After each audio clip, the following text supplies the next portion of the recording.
श्यामपुर गांव में श्याम अपनी पत्नी सुरेखा के साथ रहता था। श्याम अपने परिवार के लिए बहुत मेहनत करता था। अरे, सुरेखा मैं खेत पर जा रहा हूँ। ठीक है, आप जल्दी तो नहीं आओगे। मैं जल्दी नहीं आ पाऊंगा। खेत पर आज बहुत काम है। ऐसा कहकर श्याम खेत पर चला जाता है और सुरेखा घर के बाहर देखने आती है कि श्याम गया कि नहीं। सुरेखा घर में आकर सोचती है, जो मैंने श्याम से छुपाकर मिठाई रखी थी वह आज खा लूंगी। सुरेखा बहुत लालची किस्म की औरत है। वहीं दूसरी तरफ श्याम खेत पर काम कर रहा होता है। तभी अरे, ये मटका जमीन से कैसे निकला? कहीं ये किसी और का तो नहीं? श्याम अपने चारों तरफ देखता है मगर उसे वहां कोई भी नहीं दिखता। लगता है यह मटका किसी का नहीं है। मैं मटके को घर ले जाता हूँ, खाना पकाने के काम आएगा। श्याम अपना काम पूरा खत्म करके घर चला जाता है और वह खुश होकर अपनी पत्नी को मटका मिलने की बात बताता है। देखो सुरेखा, मुझे खेत में काम करते हुए जमीन में गड़ा हुआ मिट्टी का मटका मिला है।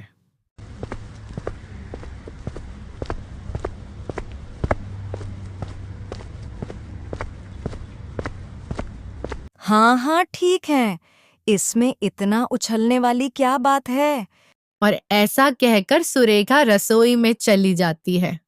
सुरेखा, खाना बन गया हो तो खाना लगा दो। आज बहुत थक गया हूँ। मुझे बहुत जोरों की भूख लगी है। आज खाना नहीं बनेगा। आज खाना क्यों नहीं बनेगा? राशन खत्म हो गया है। तुमने बताया क्यों नहीं? तुमने पूछा ही नहीं। ठीक है, मैं राशन लेकर आता हूँ। श्याम गुस्से में घर से राशन लेने के लिए निकलता है। तब उसे आधे रास्ते में याद आता है कि मेरे पास तो पैसे ही नहीं है। अरे, मेरे पास तो राशन खरीदने के लिए पैसे ही नहीं है। मैंने कल ही तो उधारी चुकाई है। आज फिर से राशन उधार लेना पड़ेगा। श्याम रामू दुकान वाले से थोड़े चावल उधार लेकर आ जाता है। सुरेखा, लो, थोड़े चावल है, इतने ही बना लो।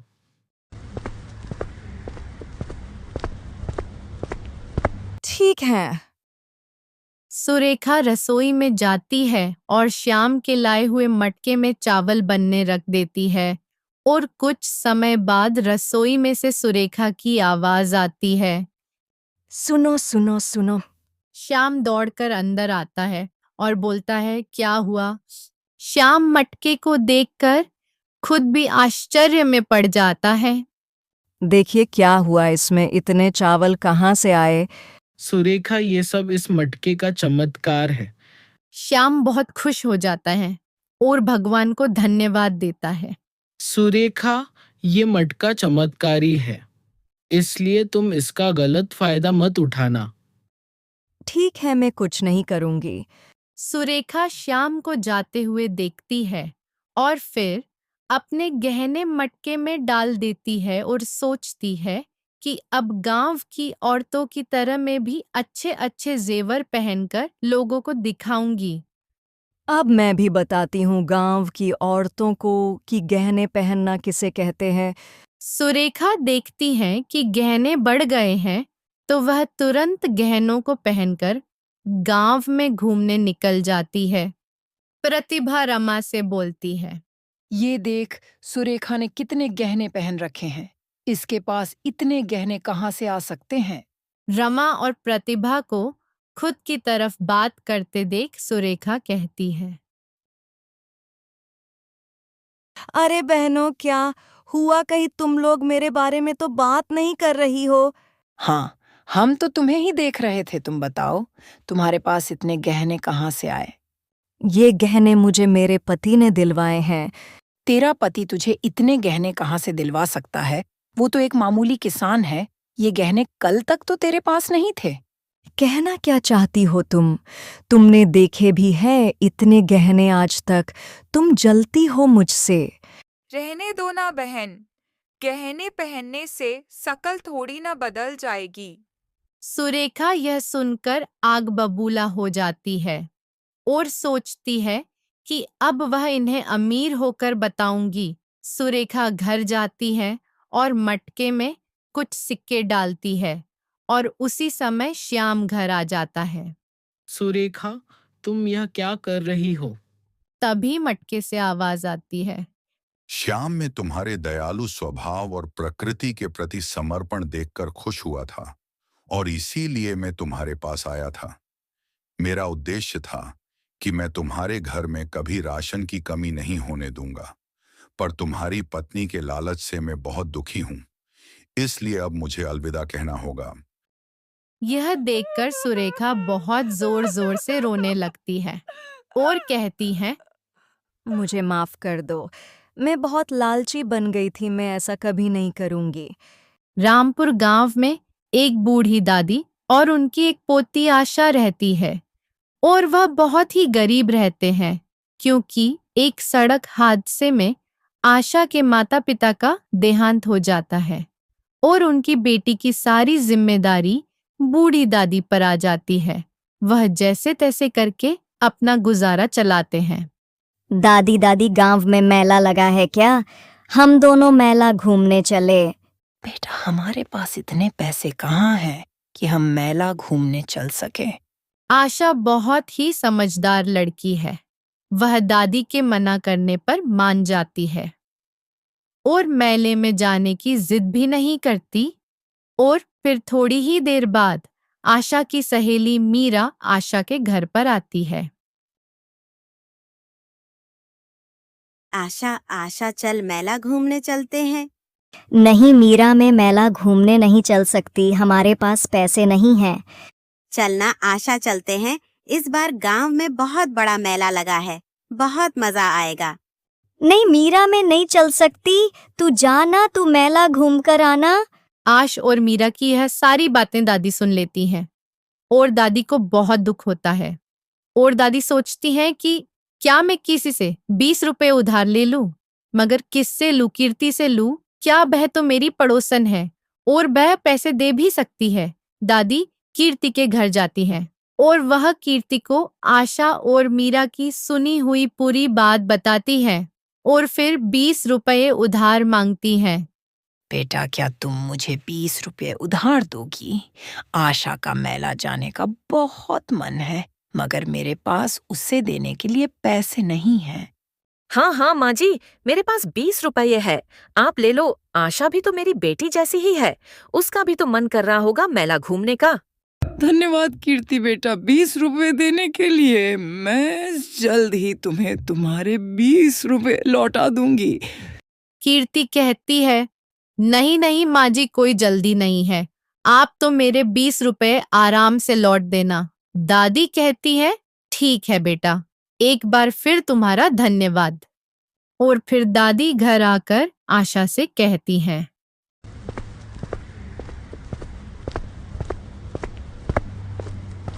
आशा, तुझे मेला घूमने का बहुत मन था ना बेटा? ये ले बेटा 20 रुपए और मेला घूमा। मगर दादी, हमारे पास तो पैसे नहीं थे ना, फिर आप ये 20 रुपए कहाँ से ले आई? मैंने अपनी पड़ोसन कीर्ति से 20 रुपए उधार लिए हैं। नहीं दादी, मुझे मेला नहीं जाना, आप ये पैसे उन्हें वापस लौटा दो। अपने को बाद में भी तो ये पैसे लौटने पड़ेंगे ना। नहीं नहीं बेटा, तू मेला घूमा, बाद में पैसे लौटा देंगे, भगवान करेंगे कहीं ना कहीं से व्यवस्था। दादी के इतना मानने पर आशा मेला जाने के लिए मान जाती है और फिर आशा और मीरा दोनों मेला जाने के लिए निकल पड़ते हैं और मेला पहुंच जाते हैं। मीरा, तू मेले से क्या खरीदेगी? मैं तो एक सुंदर सी गुड़िया खरीदूंगी और जलेबी भी खाऊंगी। और तू बता, तू क्या खरीदेगी और क्या खाएगी? देखती हूँ, मैं जो पसंद आएगा वो ले लूंगी। और फिर दोनों मेले में घूमते हैं और बहुत मजे करते हैं।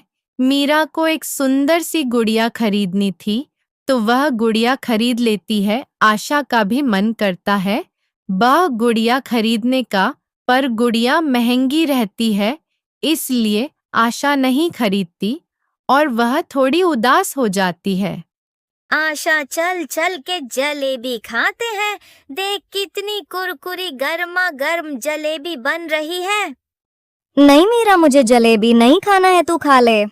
क्योंकि आशा के मन में तो कुछ और ही चल रहा था। वह दादी के लिए कुछ खरीदना चाहती थी। मीरा जलेबी खाकर आती है और फिर दोनों मेला घूमने लगती हैं। कुछ देर बाद आशा को एक ओखली की दुकान दिखाई देती है। वह सोचती है, मैं दादी के लिए ओखली खरीद लेती हूँ। वह ओखली की दुकान पर जाकर ओखली की कीमत पूछती है। भैया, ये ओखली कितने की है? 30 रुपए की है ओखली। आशा सोचती है कि मेरे पास तो 20 रुपए है, मैं ओखली कैसे खरीद पाऊंगी, और वह उदास हो जाती है। फिर आशा और मीरा थोड़ी ही दूर चलते हैं। तभी उन्हें एक बुजुर्ग गरीब व्यक्ति मिलते हैं। मीरा से कहते हैं, बेटी, तुम मुझे कुछ खिला सकती हो क्या? मैंने 2 दिनों से कुछ खाया नहीं है। मुझे बहुत भूख लगी है। बाबा, मेरे पास तो कुछ भी नहीं है खाने को, और मैंने सारे पैसे भी खर्च कर दिए मेले में। बुजुर्ग आशा से भी पूछते हैं, बेटी, तुम मुझे कुछ खिला सकती हो क्या?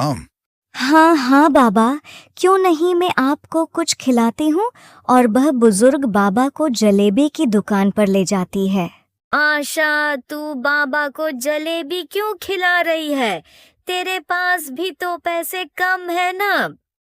नहीं मीरा, मेरे पास पैसे कम हैं तो क्या हुआ? तू बाबा को तो देख, वह कितने भूखे हैं, तो मैं उन्हें कुछ क्यों नहीं खिला सकती? ठीक है आशा, तू उन्हें कुछ खिला दे। मैं मेला घूम कर आती हूँ। ठीक है मीरा, तू घूमा, मैं बाबा को जलेबी खिलाकर आती हूँ। और फिर आशा बाबा को जलेबी खिलाने ले जाती है और मीरा मेले में घूमने चली जाती है। तभी बुजुर्ग आशा से कहते हैं, बेटा, मैं तुम्हें बहुत देर से देख रहा था। तुमने ना तो जलेबी खाई और ना ही गुड़िया खरीदी, और तुमने पैसे से मुझे जलेबी खिलाकर खर्च कर दिए। क्योंकि बाबा, मुझे दादी के लिए ओखली खरीदनी थी, मगर वह महंगी है 30 रुपए की, और मेरे पास तो सिर्फ 20 ही रुपए थे, इसलिए मैं ओखली भी नहीं खरीद पाई। यह कहते हुए आशा बहुत दुखी हो जाती है। और फिर बुजुर्ग व्यक्ति कहते हैं, कोई बात नहीं बेटी, तुम मेरे साथ चलो। मेरी झोपड़ी में मेरे पास एक ओखली है, तुम वह ले लो। पर बाबा, मैं आपसे वह ओखली कैसे ले सकती हूँ? आपको भी तो वह ओखली काम आती होगी ना? बेटी, मैं 2 दिन से भूखा था और तुमने मुझे जलेबी खिलाई है, तो मैं तुम्हारे लिए इतना तो कर ही सकता हूँ। चलो बेटी, मैं तुम्हें ओखली दे देता हूँ। और फिर आशा और बुजुर्ग व्यक्ति मेले से थोड़ी दूर एक टूटी फूटी झोपड़ी में जाते हैं। वहां सिर्फ एक ओखली रखी रहती है और वह बुजुर्ग आशा को वह ओखली दे देते हैं और कहते हैं, जाओ बेटी, यह ओखली अपनी दादी को दे दो। धन्यवाद बाबा ओखली देने के लिए। आशा झोपड़ी से थोड़ी दूर पहुंचती है और पलटकर देखती है तो वह झोपड़ी और बुजुर्ग बाबा दोनों ही गायब हो जाते हैं। आशा मन में सोचती है कि ये बुजुर्ग बाबा और झोपड़ी कहाँ गायब हो गए? फिर मेले में अपनी सहेली मीरा से मिलती है और फिर वह दोनों घर आ जाती है। दादी दादी, देखो मैं आपके लिए क्या लाई हूँ। बेटी, ओखली क्यों लाई तूने? सारे पैसे ओखली में ही खर्च कर दिए, कुछ खाया नहीं और कुछ खरीदा क्यों नहीं? दादी, आपको मसाले पीसने में परेशानी होती थी ना, इसलिए मैं ओखली लाई हूँ, और इसमें मेरे पैसे भी खर्च नहीं हुए। ये ओखली मुझे एक बुजुर्ग बाबा ने दी है। वह 2 दिन से भूखे थे, तो मैंने उन्हें जलेबी खिला दी। बेटी, ये तूने बहुत अच्छा किया। मगर दादी, पता है क्या हुआ? क्या हुआ बेटी? दादी, उन बुजुर्ग बाबा ने मुझे उनकी झोपड़ी से ओखली दी और मुझे जाने को कहा, और मैं झोपड़ी से थोड़ी ही दूर पहुंची थी। तब मैंने पलट कर देखा तो वह बुजुर्ग बाबा और उनकी झोपड़ी दोनों ही गायब हो गए थे। दादी आशा की यह सारी बातें सुनकर आश्चर्य में पड़ जाती है। दादी दादी चलो ना इस ओखली में मसाले पीस कर देखते हैं। और फिर दादी और आशा दोनों उस ओखली में मसाला डालती हैं तो वह मसाला अपने आप पीसने लगता है और वह मसाला 2 गुना हो जाता है। यह देखकर आशा और दादी दोनों आश्चर्य में पड़ जाती हैं और बहुत खुश हो जाती है। आशा बेटी, यह ओखली तो जादुई है। बुजुर्ग व्यक्ति जरूर ही कोई महान व्यक्ति होंगे और उन्होंने तुम्हारे दया भावना वाले स्वभाव को देखकर ही यह ओखली तुम्हें दी है। जरूर भगवान ने उन्हें हमारी मदद करने के लिए ही भेजे होंगे। दादी और आशा दोनों ही भगवान और बुजुर्ग व्यक्ति को धन्यवाद देते हैं और बहुत खुश हो जाते हैं। तभी दादी के मन में एक बात आती है। आशा, इस ओखली से तो हम अपना मसाले का धंधा शुरू कर सकते हैं, क्योंकि इसमें मसाले अपने आप पिस रहे हैं और 2 गुना भी तो हो रहे हैं। हाँ हाँ दादी, ये तो बहुत ही अच्छा रहेगा। हम मसाले का धंधा शुरू करते हैं। दादी गांव के एक किराने वाले की दुकान पर जाती है और पूछती है कि तुम मेरे पीसे हुए मसाले शहर में बेच दोगे? ठीक है दादी, मैं आपके मसाले शहर में बेच तो दूंगा, मगर इसमें मेरा भी तो कुछ फायदा होना चाहिए। ठीक है, मेरे मसाले के बेचकर जो फायदा होगा उसमें से 10% तुम भी रख लेना। ठीक है दादी, तुम मसाले ले आना। दादी उसे उसी दिन मसाले दे आती हैं। अरे दादी, इतने से मसाले बेचने में शहर नहीं जा सकता। अगर इसके मुनाफे का 10% में लूं, तब भी मेरा तो शहर आने जाने का खर्चा भी नहीं निकलेगा। ठीक है बेटा। दादी अपना मसाला लेकर घर आ जाती है और उदास हो जाती है। दादी को इस तरह उदास देखकर आशा कहती है, दादी क्या हुआ, आप इतनी उदास क्यों हो? बेटा, मैं मसाले बेचने गई थी, पर किराने वाले ने इसे शहर ले जाकर बेचने से मना कर दिया क्योंकि मसाले कम हैं। दादी बस इतनी सी बात है, आप इतनी चिंता क्यों कर रही हो? दादी, अपने गांव में मेला लगा है ना, तो अपन अपना मसाला मेले में ले जाकर बेच देंगे। आशा की तरकीब दादी को पसंद आती है और दादी खुश हो जाती है और आशा और दादी मेले में जाकर मसाले बेच देते हैं और घर वापस आ जाते हैं। और फिर आशा कहती है, दादी कैसी रही मेरी तरकीब? एक ही बार में अपना सारा मसाला बिक गया ना। सुबह होते ही दादी बेचे हुए मसाले के पैसे लेकर किराने वाले के पास जाती हैं और सारे पैसे के मसाले लेकर घर आ जाती हैं। दादी, आप सारे पैसे का मसाले लेकर आ गई क्या? हाँ बेटा, क्योंकि ओखली में मसाले पिसकर 2 गुना हो रहे हैं ना, इसलिए इसमें हमें मुनाफा ज्यादा होगा। हाँ दादी, आप सही बोल रही हो। दादी मसाला उस जादुई ओखली से पीस लेती हैं और किराने वाले को दे आती हैं शहर में बेचने के लिए। और इस बार किराने वाला मसाले शहर में बेचने से मना नहीं करता, क्योंकि इस बार मसाले ज्यादा है और दुकानदार शहर में मसाले बेचकर आ जाता है और दादी को 10% काट कर पैसे दे देता है। और दादी सबसे पहले मुनाफे में से कीर्ति से लिए हुए 20 रुपए उधार के वापस कर देती हैं। फिर इसी तरह दादी का धंधा अच्छा चलने लगता है।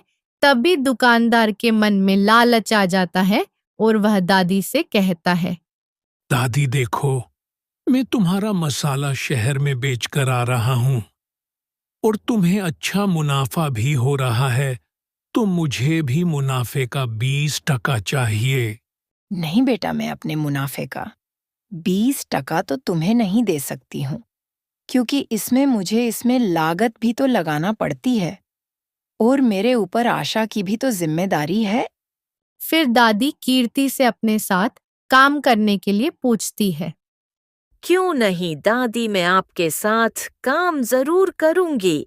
वैसे भी घर में बैठे बैठे बुरा भी तो लगता है। काम करूंगी तो कुछ पैसे भी आएंगे, घर में और बुरा भी नहीं लगेगा। और फिर कीर्ति भी दादी के धंधे में उनके साथ काम करने लगती है और फिर धीरे धीरे दादी का धंधा बहुत अच्छा चलने लगता है। फिर एक दिन कीर्ति दादी से कहती है, दादी, क्यों ना हम ही मसाले बेचने शहर जाए? भला क्यों हम उस किराना दुकान वाले को मुनाफे का 20% दे? हाँ कीर्ति बेटा, तुम बात तो सही बोल रही हो, हम ऐसा ही करते हैं। फिर दादी और कीर्ति मसाले बेचने शहर जाने लगते हैं और धीरे धीरे उनका व्यापार बहुत बढ़ जाता है और दादी गांव की और औरतों को काम पर रख लेती है। गांव के और लोग आश्चर्य में पड़ जाते हैं कि इतना व्यापार कैसे हो रहा है।